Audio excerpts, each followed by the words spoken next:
Kilo கருப்பரிசி 1/2 kilo. 1/4 kilo சர்க்கரை, ஒரு 20 முந்திரி பயிர்,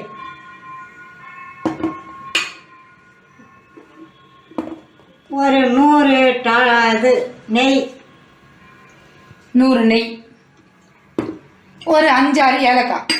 அவ்வளோதான் இதுக்கு தேவையான பொருட்கள். இப்போ நம்ம செய்ய போகிறது கருப்பரிசி உருண்டை. கருப்பரிசி லட்டுன்னு சொல்லுவாங்க. வறுத்து மிச்சம் கவுனி அரிசி லட்டு.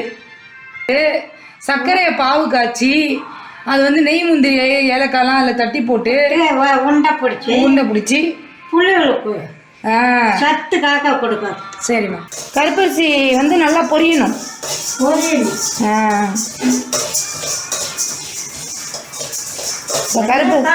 இப்போ கருப்பு கவுனியை நம்ம வந்து அரிசியை நல்லா வறுத்து இதை வந்து மிக்சியில் பவுட்ரு ஆக்கிட்டு வந்திருக்கோம் பாருங்கள் ஃப்ரெண்ட்ஸ். இனிமேல் தான் நம்ம லட்டு பிடிக்கணும், பார்க்கலாம். தண்ணி போதுமா? அந்த கலக்கு என்ன அந்த அரிசி மாவை கலக்கு.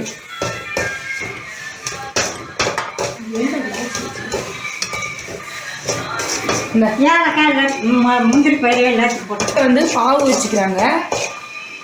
நல்லா கொதிச்சு வந்தோடனே இந்த மாவை குட்டி இதில் கிளற போகிறாங்க.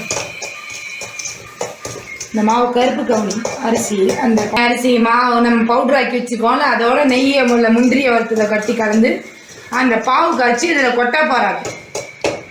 கொட்டி கொட்டி இந்த பாவு கட்டி வச்சுருக்கோம், இதில் கொட்டுறோம். கொஞ்சம் கொஞ்சமாக கொட்டுங்க, யாராவது ஹெல்ப்போட கொட்டுங்க. ஒருத்தவங்க கிண்டையும் ஒருத்தவங்க கொட்டையும் கரெக்டாக இருக்கும். நெய்யை இப்போ வந்து வச்சிருக்க நெய்யை ஆட் பண்ணுறாங்க. இதில் இது வந்து 100 ml இருக்கும். காய்ச்சி வச்சுக்கிற நெய் எடுத்து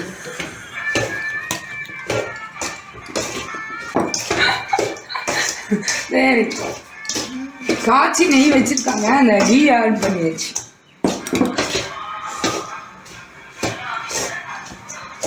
சர்க்கரை போட்டு அடுப்பில் வச்சாங்க. பாகு பதம்லாம் வரல. அது நல்லா கொதிச்சோடனே இந்த மாவை கொட்டிட்டாங்க. இல்லை சுகர் கொஞ்சம் ஆட் பண்ணுறாங்க. இது கருப்பு கவுனி அரிசி மாவு லட்டு.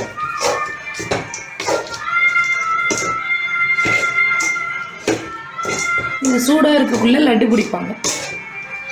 இதில் ஏற்கனவே நம்ம ஒரு ஒயிட் கலர் பவுட்ரு வச்சு தண்ணி ஊற்றுறாங்க இல்லையா, அதுதான் சுகர்.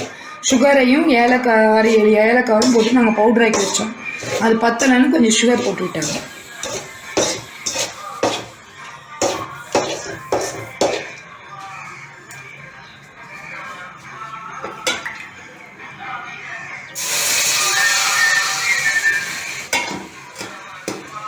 கொஞ்சம் லட்டு பிடிக்கிற பதத்துக்காக கொஞ்சம் வாட்டர் ஆட் பண்ணிக்கிறாங்க. ரொம்ப ஆட் பண்ணக்கூடாது, கம்மியாக ஆட் பண்ணி லட்டு பதத்துக்காக கொஞ்சம் ஆட் பண்ணிட்டாங்க. அவ்வளோதான். சும்மா ஒரு 5 ஸ்பூன் வாட்டர், அவ்வளோதான்.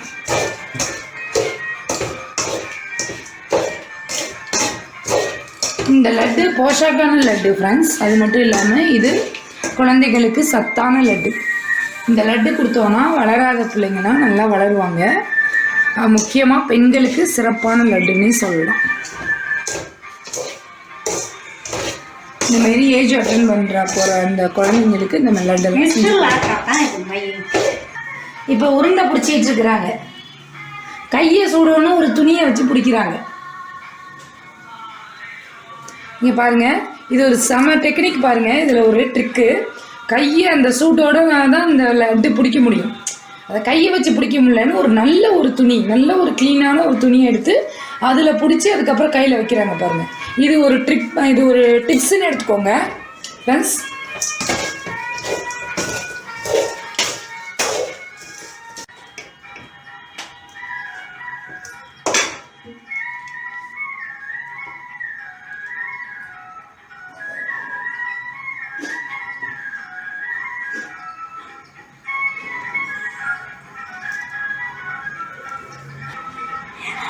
அவங்களுக்கு தகுந்த வேலை வச்சுக்கிறேன்.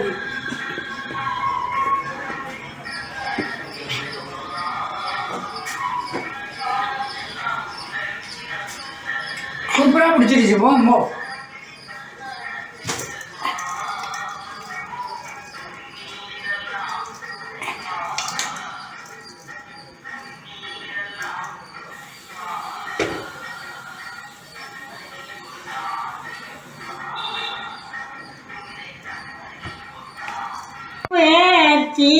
கவுனி அரிசி லட்டு. கவுனி அரிசி லட்டு. கருப்பு கவுனி, அவங்களுக்கு தெரியல கருப்பு அரிசின்னு சொல்லலாம். கவுனி அரிசி லட்டு. கருப்பரிசி லட்டு. கவுனி அரிசி லட்டு. சாப்பிட்டு பார்த்தா நல்லா இருக்கும். விடு. சாப்பிட்டு பாருங்க. ஒன்று எடுத்து நல்லா சாப்பிட்டு பாருங்கம்மா. சாப்பிட்டு பார்க்குறேன். நல்லா இருக்குதா? எப்படி இருக்குமா? சூப்பரா.